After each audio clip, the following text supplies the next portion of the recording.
Hello, thank you for opening up the video for Angler's Voice. Today I wanted to do a video on Brendon Leslie. He was a reporter for Wink News, but has come over to the environmental side of life to speak out on the travesties that are happening.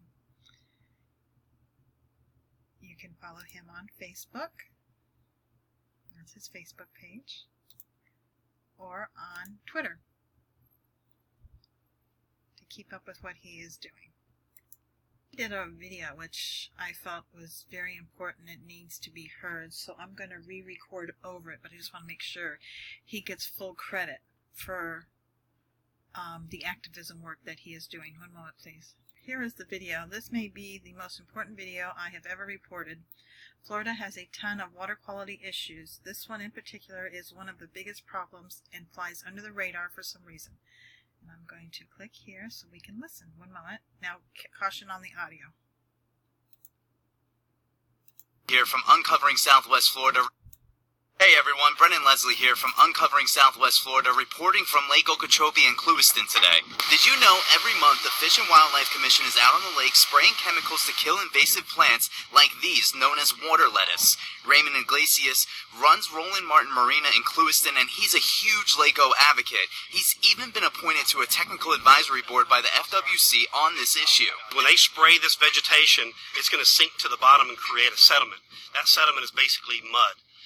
When the wind blows or there's wave actions, it creates a turbid water. Actually, in some cases, it could get completely dark brown or black, cutting off the sunlight. And with no sunlight, you have no photosynthesis process, and that's going to kill, and it does kill, our vegetation on Lake Okeechobee. Now, this is why the East and West Coasters should care about this. That submerged vegetation getting killed by the sediment is seagrass. It acts as a natural filter, which should help send cleaner water down the Caloosahatchee River during discharges. Those filters are natural. I mean, we have to keep those healthy. It needs sun to grow. And right now, we're down to about 11,000 acres of submerged vegetation from its best times of 50,000 acres. And listen, it's not just happening on Lake Okeechobee. It's throughout the whole state of Florida. Chances are the FWC is spraying these chemicals because it's the most cost-effective way. But that's BS. No amount of money should ever dictate how much we help our environment.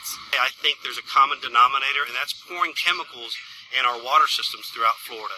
So if it's going to take $100 million, $150 extra million for Florida Fish and Wildlife to have in their budget to do what they call mechanical harvesting, and it's labor intensive, but it'll actually take the vegetation, the invasive plants out of the water so it won't create a decay. Listen, it has to be done. There's another narrative that needs to change, which I personally blame on local media, and that is Lake O is filled with algae. That's completely false. I always said that one day the kid was going to kill me. Now, right there, that's probably about 20 inches below the water, up to my bicep on my arm. And that right there is what Lake Okeechobee water is. That water right there is as clear as what I just took out of the lake. Now, what happens is, as wave and wind action, whether it's from a storm or just a typical day on Lake Okeechobee, it churns up the bottom, and you can see right there that it's already clouding up.